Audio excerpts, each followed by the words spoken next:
শুনছেন? শুনছি, বলো। মোবাইলে দৃষ্টি রেখেই বলল। আরুর মনে হলো শুনছি বলেও লোকটা সম্পূর্ণ মনোযোগ এখনও ফোনে। সে যে কিছু বলছে সেদিকে কোনো ধ্যান নেই।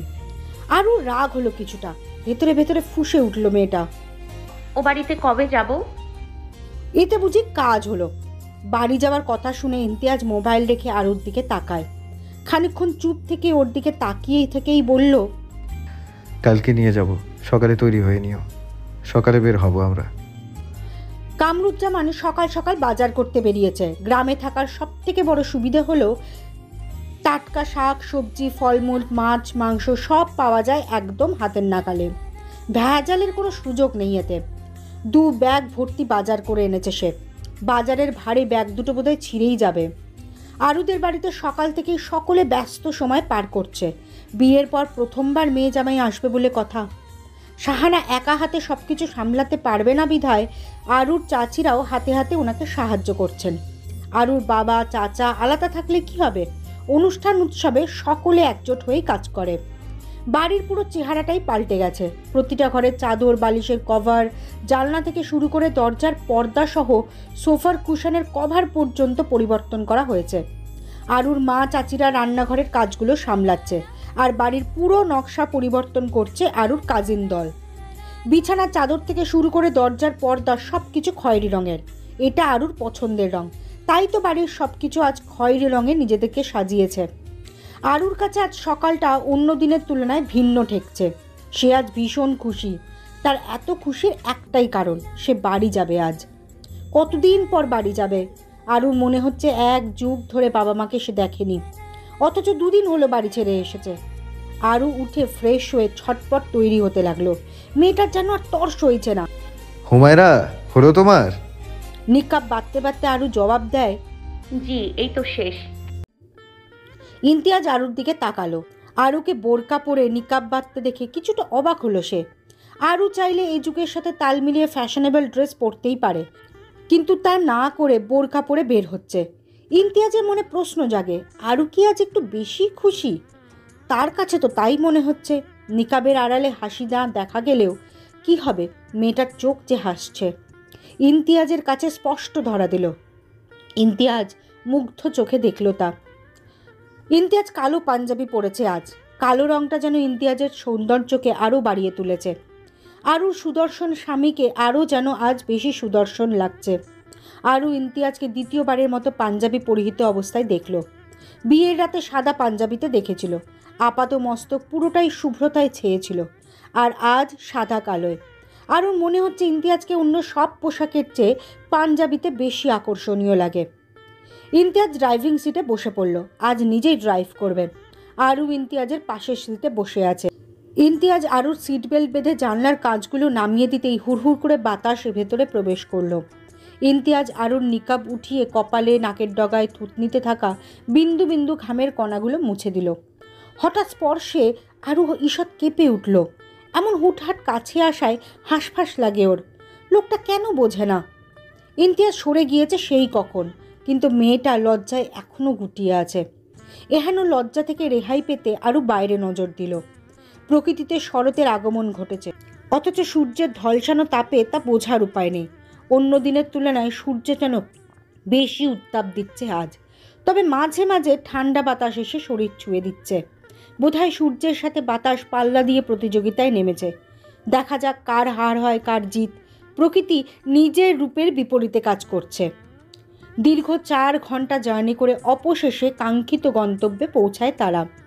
আরুর অবস্থা নাজেহাল। খুব বেশি জার্নি করতে পারে না মেয়েটা, একটুতেই অবস্থা খারাপ হয়ে যায়। আরু বাড়িতে আসার পর 1 দফা কান্নাকাটি হয়ে গেল। ইমতিয়াজের দিকে কারোর খেয়াল নেই। মেয়েটার সাথে যে মেয়ে জামাইও এসেছে তা হয়তো তারা ভুলেই গিয়েছে। অথচ আজ এত সব আয়তন ইমতিয়াজকে ঘিরেই। কামরুজ্জামান এসে ইমতিয়াজের সাথে কুশল বিনিময় করলেন। ওনার কথায় সবার নজর গেল ইমতিয়াজের দিকে। শাহানা লজ্জায় পড়ে গেল। নতুন জামাই কিনা এতক্ষণ রুমে না গিয়ে বাইরে দাঁড় করিয়ে রেখেছিল। আরুকে দেখে বোঝার উপায় নেই যে জার্নি করে মেয়েটার অবস্থা খারাপ হয়ে গিয়েছিল। কি সুন্দর সবার সাথে হাসি মুখে কথা বলছে। এই তো 2 দিন হলো মেয়েটাকে হাসতে দেখা যায়নি। ইমতিয়াজের কেন জানি আরুর হাসিটা সহ্য হলো না। মেয়েটা ওর সাথে থাকলে কেন হাসে না?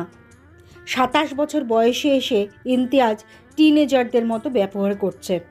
ওর বোধহয় ভুলে গেছে মাত্র 2 দিন হলো তাদের বিয়ের। তারা পূর্ব পরিচিত ছিল না, না তারা ফোনে কখনো কথা বলেছে, আর না বিয়ের আগে দুজন দেখা করে দুদণ্ড আলাদা সময় কাটিয়েছে। তাহলে মেয়েটা কিভাবে ওর সাথে এত অল্প সময়ে স্বাভাবিক হবে? অনেকে তো বছরের পর বছর একসাথে থেকেও একে অপরের সাথে প্রাণ খুলে হেসে কথা বলতে পারে না। ইমতিয়াজের সাথে আরুর বিয়েটা হয়েছে বাজে একটা বিষয়কে কেন্দ্র করে। ওই ঘটনা আরুর মনে ভয়ের সৃষ্টি করেছে। চাইলেও সহজে কোনো পুরুষের সান্নিধ্যে সে যেতে পারে না। আরু সব ভুলে ইমতিয়াজের কাছে স্বাভাবিক হওয়ার চেষ্টা করেছে, তবুও কিছুটা সংকোচ থেকেই গেছে। খেতে বসে ইমতিয়াজের অবস্থা খারাপ হয়ে গেল।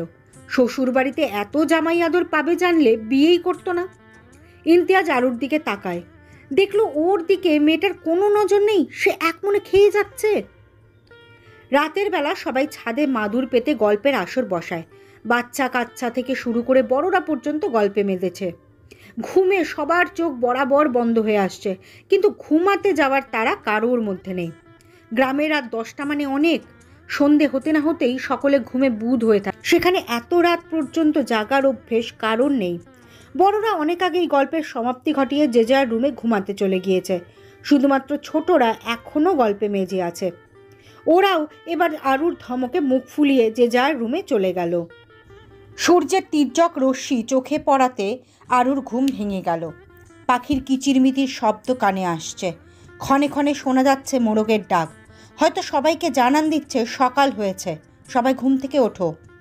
রাতের আধার ছেয়ে নতুন ভোরের আগমন ঘটেছে। আরু পাশ ফিরে ইমতিয়াজের দিকে তাকিয়ে দেখলো ইমতিয়াজ চোখ মুখ কেমন যেন কুঁচকে রেখেছে। হয়তো সূর্যের আলো চোখে পড়াটা তার সহ্য হচ্ছে না। আরু উঠে জানলার পর্দা টেনে দিয়ে বাইরে গেল। রান্নাঘরে গিয়ে দেখে শাহানা রান্নায় ব্যস্ত। আরু নিঃশব্দে মায়ের পাশে দাঁড়ায়। শাহানা মেয়েকে দেখে হাসলো। ঘুম হয়েছে? জামাই কোথায়? উঠেছে নাকি এখনো ঘুমাচ্ছে? ঘুমোচ্ছেন, উনি এখনো ওঠেননি। আচ্ছা শোন না, জামাই কি খেতে পছন্দ করে আমি তো জানি না, তাই নিজের মতো করে নাস্তা বানালাম। দুপুরে জামাইয়ের থেকে জেনে ওর পছন্দ মতো রান্না করব। আচ্ছা করো। ছোট্ট করে জবাব দেয় আরু। ভাগ্যিস ইমতিয়াজের কি পছন্দ তা আরুকে জিজ্ঞেস করেনি, নয়তো মেয়েটা বিপাকে পড়ে যেত। কারণ ইমতিয়াজের পছন্দ সম্পর্কে কিছুই জানে না সে এখনো। জানে না বললে ভুল হবে, মূলত জানার আগ্রহ প্রকাশ করেনি। পুরোটা জীবন পড়ে আছে জানার জন্য। শুধু পছন্দ কেন, ধীরে ধীরে না হয় গোটা মানুষটাকেই জেনে নেওয়া যাবে। নাস্তার টেবিলে রকমারি আইটেম দেখে ইমতিয়াজের কাল দুপুরের কথা মনে পড়ে গেল। কাল কি খাওয়াটাই না খাইয়েছিল, আজও কি তাই করবে? এমনটা হলে সে টেবিল ছেড়েই উঠে যাবে। শাহানাকে সকলের সাথে না বসে দাঁড়িয়ে থাকতে দেখে এক পলক ওনার দিকে তাকিয়ে গলা ছেড়ে ইমতিয়াজ বলল, মা বলছিলাম কি। ইমতিয়াজের মুখে মা ডাকটা শাহানার ভালো লাগলো। আজকালকার ছেলেরা শাশুড়িকে অত সহজে মা ডাকতে চায় না। শাহানা হাসি মুখে বলল, হ্যাঁ বাবা, কি বলবে বলো। ইমতিয়াজ কোনো কথা না বাড়িয়ে বলল, আমাদের সাথে খেতে না বসে আপনি দাঁড়িয়ে আছেন যে, আমাদের সাথে বসে যান, কারো কিছু লাগলে নিজে নিয়ে নেবে। ইমতিয়াজের কথায় সবাই মুক্ত হলো। আরুও যেন বাদ পড়েনি। সব থেকে বেশি খুশি বোধহয় শাহানা হয়েছে। উনি এক প্রকার ভয়ে মেয়ে স্বামীর মতামত না নিয়ে ইমতিয়াজের সাথে আরুর বিয়ে দিয়েছিলেন। এখন মনে হচ্ছে ভুল ছেলে পছন্দ করেননি। আরুর জন্য ইমতিয়াজের থেকে ভালো ছেলে বোধহয় আর পাওয়া যেত না। কিন্তু বাবা তোমার। শাহানার কথা শেষ করতে না দিয়ে ইমতিয়াজ বলল, আমাকে নিয়ে চিন্তা করবেন না, হুমায়রা তো আছে, কিছু লাগলেও দিয়ে দেবে, আপনি বসুন। কামরুজ্জামানও বললেন। বসে যাও। শাহানা আর দাঁড়িয়ে রইল না, বসে পড়ল সকলের সাথে। সকালের নাস্তা সেরে চেয়ার পেতে সবাই উঠানে বসলো। আরু ওদের সাথে বসেনি, তবে সবাই ইমতিয়াজকে বসিয়ে রেখেছে। আরুদের বাড়ির উঠান অনেকটা বড়। উঠানের একপাশে সারি সারি সুপারি গাছ লাগানো। গাছের ছায়ার ফলে গায়ে রোদ লাগার সম্ভাবনা কম। সকলে গোল হয়ে বসে আড্ডায় মেতেছে। ওদের আড্ডার মাঝেই আরু পেয়ারা মাখা করে নিয়ে এলো। লবণ, শুকনো মরিচ, তেঁতুল দিয়ে পেয়ারা মাখিয়ে এনেছে। তেঁতুল দিয়ে পেয়ারা মাখা করাতে কেমন টক ঝাল স্বাদ পাওয়া যাচ্ছে। আরুদের বাড়ির দক্ষিণ দিকে পুকুর পাড়ের কিনারায় ছোটোখাটো একটা পেয়ারা গাছ আছে। গাছ ছোট হলে কি হবে, ডাসা ডাসা পেয়ারা ধরে আছে তাতে। পেয়ারার ভারে গাছটা একদম নুইয়ে পড়েছে যেন। বিকেলে ঘুরতে যাওয়ার জন্য আরুর সব কাজিন দল বায়না ধরে। আরু ওদের সাথে যাবে না বলে মানা করে দেয়, কিন্তু সবার জোড়াজুড়িতে শেষে রাজি হতেই হলো। আরু বোরকা পরে তৈরি হয়ে নেয়। নিজের এলাকা হওয়া সত্ত্বেও মেয়েটা বোরকা নিকাব পরে কেমন প্যাকেট হয়ে বের হচ্ছে। আরুদের এলাকাটা অসম্ভব সুন্দর, এমন মনোরম পরিবেশ যে কারোর নজর কাটতে বাধ্য। আর গ্রাম এলাকার সৌন্দর্য সব থেকে আলাদা, কোলাহল ছাড়া নিরিবিলি পরিবেশ। গ্রামের আঁকাবাঁকা মেঠোপথের চারিদিকে সবুজের সমারোহ। ধানের চারায় ঢেউ খেলে যাচ্ছে উদাসী হাওয়া। ফসলের ক্ষেতে অপার সম্ভাবনা দেখে কৃষকের মুখে ফুটে উঠেছে হাসির ফোয়ারা। ফোকলা দাঁত বের করে হেসে হেসে নিজেদের মধ্যে আলোচনায় ব্যস্ত তারা। গায়ের কতক বধূ এক হাত ঘোমটা টেনে কলসিকাকে তাদের পাশ কাটিয়ে চলে যাচ্ছে। মৃদু বাতাসে মাটির রাস্তায় হাঁটতে মন্দ লাগছে না। বাতাস এসে গা ছুঁয়ে দিচ্ছে। নীল অম্বরে ভেসে যাচ্ছে সাদা মেঘের ঠেলা। মাঝে মাঝে মেঘের আড়াল থেকে সূর্যি মামা এসে উকিঝুঁকি দিচ্ছে, হয়তো লুকোচুরি খেলায় মেতেছে। সকলে হাঁটতে হাঁটতে দিঘির পাড়ে গিয়ে বসলো। সিমেন্ট দিয়ে বাধাই করে সিঁড়ি তৈরি করে রাখা হয়েছে দিঘিতে নামার জন্য। আরও সিঁড়ি বেয়ে নিচে নেমে দিঘির জলে পা ভিজে। বর্ষাকাল না বিধায় পানি অনেকটা কম। শ্যাওলা পড়া সিঁড়ি স্পষ্ট দৃশ্যমান। বেখেয়ালি পা পিছলে পড়লে সোজা দিঘির পানিতে হাবুডুবু খাবে, তাতে কোনো সন্দেহ নেই। দিঘির অনেকটা অংশ জুড়ে কচুরিপানার বিস্তার। লাল সাদা শাপলার কিছু কলিও দিঘির পানিতে নিজেদের আধিপত্য বিস্তার করে রেখেছে। আরও পা টিপে টিপে সতর্কতা অবলম্বন করে দিঘির জলে পা ডুবিয়ে দেয়। হিমশীতল পানিতে পা দিতে আরুর পুরো শরীরে যেন বৈদ্যুতিক ঝংকার খেলে গেল। মেয়েটা পা ডুবিয়ে সিঁড়িতেই বসে রইল। কতক্ষণ দিঘির পাড়ে কাটিয়ে সবাই মিলে সিদ্ধান্ত নেয় বাজারে যাবে বলে। এতেই যেন মেয়েটা আঁতকে ওঠে। এভাবে কখনো ঘোরাঘুরি করেনি সে। সবার জোড়াজুড়িতে বাইরে এসেছিল, তাই বলে বাজারে যাবে? অসম্ভব। আরুর আতঙ্কে ভরা চোখ দেখে ইমতিয়াজ অদ্ভুতভাবে হাসল। আরু যাবে না বলাতে সবাই মুখ ফোলায়, তবে হাল না ছেড়ে নাছন বান্দার মতো ইমতিয়াজকে জেকে ধরে। ওরা বাজারে গিয়েই দম নেবে। ইমতিয়াজ আর না করলো না।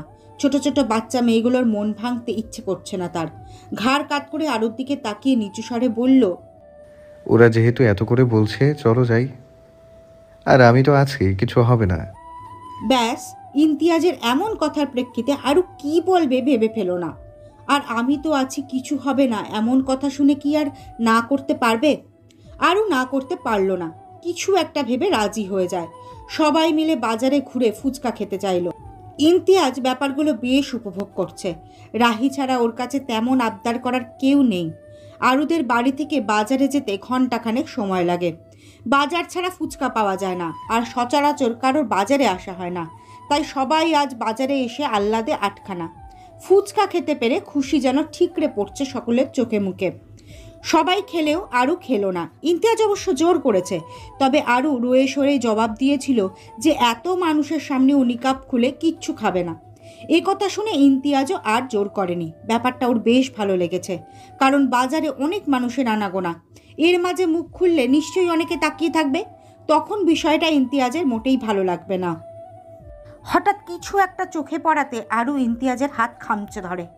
ইমতিয়াজের খানিকটা ব্যথা লাগলেও আরুর ভয়ার্ত মুখ দেখে কিছু বলল না, বরং ওর দৃষ্টি অনুসরণ করে সামনে তাকায়। অদূরে টঙের দোকানে কতগুলো ছেলে বসে সিগারেট ফুঁকছে, আবার নাক মুখ দিয়ে ধোঁয়া বের করে এদিক ওদিক দিয়ে উড়িয়ে দিচ্ছে। ওদের দেখে আরুর এমন ভয় পাওয়ার কারণটা বোধগম্য হলো না ইমতিয়াজের। আরুর দিকে চোখে পড়তেই ছেলেগুলো বিশ্রী হাসি দিয়ে ওঠে। আরু আরেকটু চেপে একদম ইমতিয়াজের কা ঘেঁষে দাঁড়ালো। ইমতিয়াজ আরুকে এক হাতে আগলে ওদের থেকে নজর সরিয়ে আরুর দিকে তাকায়। আরুর চোখে স্পষ্ট ভয়ের ছাপ, চোখের কোণে পানি চিকচিক করছে। ইমতিয়াজের কেন জানি চাপা রাগ হলো। মেয়েটা ভয় পেয়ে ওর কাছে ঘেঁষে দাঁড়িয়েছে। হয়তো সজ্ঞানে কখনো ওর এত কাছে আসেনি। তবে রাগটাকে প্রকাশ্যে না এনে ক্ষীণ স্বরে জানতে চাইল, বাড়ি ফিরে যাবে? আরও মাথা নাড়িয়ে হ্যাঁ বোঝায়। ওরা রিক্সা নিয়ে নেয়। হেঁটে বাড়ি ফেরার কথা থাকলেও আরুর এই অবস্থা দেখে কেউ আর হেঁটে বাড়ি ফেরার কথা তোলেনি। রিকশায় উঠেও আরু ইমতিয়াজের হাত ছাড়েনি, বরং আঁকড়ে ধরে বসেছিল। ইমতিয়াজ মুচকি হাসে। ভয়ে বোধহয় মেয়েটার মাথা কাজ করছে না, নয়তো এত অবলীলায় এখনও ওর হাত আঁকড়ে ধরে রাখে। তবে এখন ভয় কাছে এলেও খুব দ্রুত ভালোবেসে ওর কাছে আসবে। এই হাতই হবে আরুর একমাত্র ভরসার হাত। কথাটা ভেবে ইমতিয়াজের হাসি আরও বিস্তর হলো। আরুকে বাড়ির সামনে নামিয়ে ইমতিয়াজ কোথায় যেন চলে গেল। সেদিকে ধ্যান নেই আরুর। সে চুপচাপ রুমের দিকে পা বাড়িয়েছে। মেয়ের এমন খাপছাড়া অবস্থা দেখে শাহানা বলল, কি রে ছোঁয়া, ওর কি হয়েছে? হঠাৎ প্রশ্নে ছোঁয়া চমকায়। কি বলবে এখন? মুখে মেকি হাসি টেনে বলল, আসলে কাকিমা, তুমি তো আরুদের স্বভাব জানোই। তোমার ঘরকুনো মেয়ে আমাদের সাথে বাইরে বের হয়েছে, এতেই এমন অবস্থা। বাজারে যাওয়ার কথাটা সম্পূর্ণ চেপে গেল, নয়তো আরেক কাণ্ড বাঁধবে। মা জেঠিদের ভালো করে চেনা আছে তার। যদি মুখ ফুসকে বাজারে যাওয়ার পর কি হয়েছে বলে ফেলে, ওদের দফারফা করেই তবেই ছাড়বে। তার থেকে বড় কথা, সকলের চিন্তা বাড়বে। ইমতিয়াজ কখন আসবে তোদের বলেছে? ছেলেটা তো আশেপাশে তেমন কিছু চেনে না, ওকে একা কেন যেতে দিলি? আর অরুটাই বা কেমন কাণ্ডজ্ঞানহীন কি করে হলো? ও না করতে পারলো না? আমরা না করেছিলাম, কিন্তু ভাইয়া বলল ওনার নাকি কি কাজ আছে। আর তুমি চিন্তা করো না, শোভন ভাইয়াকে বলেছি যাতে ভাইয়ের সাথে যায়। ছোঁয়ার কথায় শাহানা নিশ্চিন্ত হলো। আসলে ওদের সাথে ইমতিয়াজকে না দেখে উনি চিন্তায় পড়ে গিয়েছিলেন। ছেলেটা তো এই এলাকায় আগে আসেনি, যদি রাস্তা গুলিয়ে ফেলে। শোভন, শান্তা, ছোঁয়া আর তৌসিফ, ওরা চারজন আরুর কাজিন। শোভন আর শান্তা আরুর বড় চাচার ছেলে মেয়ে। ছোঁয়া সেজ চাচার মেয়ে, আর তৌসিফ ছোট চাচার ছেলে। শোভন সবার বড়, তারপর আরু। ছোঁয়া আর শান্তার বয়সে খুব বেশি তফাৎ নেই, দুজনকে সমবয়সী বলা চলে। আর বাড়ির সব থেকে ছোট সদস্য হলো তৌসিফ। ছোঁয়া আর শান্তা এবার এসএসসি দেবে। ওদের দেখতে ভদ্র মনে হলেও দুটো পুরো মিচকে শয়তান। বাড়ির সবাইকে জ্বালিয়ে মেরায় একেবারে। যেখানে বাড়ি মাতিয়ে রাখার কথা তৌসিফের, সেখানে এরা দুজন হট্টগোল করে বেড়ায়। ছেলেটাও একদম ওদের বিপরীত হয়েছে। ফর্সা গোলগাল মুখশ্রীর নাদুস নুদুস একটা বাচ্চা, চোখে চশমা পরাতে পুরো চেহারায় বিজ্ঞ বিজ্ঞ ভাব। ক্লাস 3-তে পড়ে, অথচ ওর ভাবসাব দেখলে যে কেউ অবাক হবে। সারাদিন বইয়ে মুখ গুজে পড়ে থাকে। ছোঁয়া আর শান্তাল চঞ্চল স্বভাবের জন্য তৌসিফ ওদের একদম দেখতে পারে না। তবে সে আরুর ভক্ত। ওর ভাষ্যমতে মেয়েরা হবে নরম, তুলতুলে, মিষ্টি স্বভাবের, যেমনটা ওর আরুদি। আরু আর তৌসিফের বেশ জমে, দুজনে এক স্বভাবের। যে তৌসিফ তো সারাদিন আরুর কাছেই পড়ে থাকতো বিয়ের আগে। আরুর বিয়ে হয়ে যাওয়াতে ছেলেটা যে কি কান্না করেছে, এ বাড়িতে আসাও কমিয়ে দিয়েছে। আগের মতো আর আসে না। আগে তো পারলে সারাদিন আরুর কাছে থেকে যেত, আর এখন দেখাই পাওয়া যায় না। আজ পুরো 2 দিন পর এ বাড়িতে এলো সে, তাও তার আরুদি এসেছে এই জন্য। সকলে গল্পে মজেছে, একমাত্র তৌসিফ নীরব শ্রোতার মতো বসে আছে। এই যে তার আরুদির কাছে যেতে পারছে না, মহাশয় তাতেই যেন দুঃখ। সারা বিকেল কে কি করেছে না করেছে তাই বলছে সবাই। বড়রা ওদের কথা মন দিয়ে শুনল। এ বাচ্চা ছেলেমেয়েগুলো ওদের প্রাণ, ওদের কিছু হলে তারা ভালো থাকবে না। ছোঁয়া যতই চঞ্চল স্বভাবের হোক না কেন, পরিবারের কেউ চিন্তা করবে এমন কাজ সে করে না। তাই তো পুরো ব্যাপারটা সুন্দর করে সামলে গল্পে মশগুল হয়ে গেল। কলিং বেলের আওয়াজে আরুর ঘুম ভাঙে। মেয়েটার ঘুম আগেই হালকা হয়ে এসেছিল। কলিং বেলের শব্দে মস্তিষ্ক সজাগ হলো যেন। অন্ধকার হাত ধরে মোবাইলের সময় দেখে নেয়। রাত 12টা বেজে 10 মিনিট। সময় দেখে আরুর চক্ষু চড়ক গাছ। সন্ধ্যা থেকে এতক্ষণ অবধি ঘুমিয়েছে, অথচ কেউ ওকে ডাকেনি। আশেপাশে তাকিয়ে দেখলো পুরো রুমে ও একা। এত রাতে কে এলো ভেবে আরুর ঘুম উবে যায়। হঠাৎ ইমতিয়াজের কথা মাথায় এলো। লোকটা যে সন্ধ্যায় বেরিয়েছিল এখন এসেছে নাকি? আরু গায়ে ওড়না জড়িয়ে দৌড়ে দরজা খুলে দেয়। আরুর ভাবনাই সঠিক। দরজার ওপাশে ইমতিয়াজ দাঁড়িয়ে আছে। ইমতিয়াজের অবস্থা দেখে আরু অবাক হলো কিছুটা। পুরো শরীর ঘেমে নিয়ে একাকার, চুলগুলো এলোমেলো হয়ে আছে, পরনের পাঞ্জাবিটাও কুচকে যা তা অবস্থা। বিকেলে বের হওয়ার সময় এই পাঞ্জাবি পরেই তো বের হয়েছিল। কয়েক ঘন্টার মধ্যে এই অবস্থা কি করে হলো? আর এত রাতেই বা এই লোক কোথা থেকে এসেছে? এই এলাকায় তেমন কিছু চিনে বলে তো মনে হয় না। এমন প্রশ্ন আরুর মাথায় এলে জিজ্ঞেস করতে চেয়েও কেমন যেন দ্বিধায় পড়ে গেল। পর মুহূর্তে ভাবলো থাক, পরে না হয় জেনে নেওয়া যাবে। হ্যালো গাইস, ভিডিওটি ভালো লাগলে একটু লাইক করে দিও আর অবশ্যই কমেন্ট করে জানাও ভিডিওটি তোমাদের কেমন লেগেছে। আর ভিডিওটির পরবর্তী পার্ট খুব তাড়াতাড়ি আসবে, তো যারা এখনও চ্যানেলটিকে সাবস্ক্রাইব করোনি প্লিজ পরবর্তী পার্টগুলো দেখার জন্য চ্যানেলটিকে সাবস্ক্রাইব করে পাশে থাকা বেল আইকনটি প্রেস করে দিও। ধন্যবাদ সবাইকে, আমাদের সাথেই থেকো।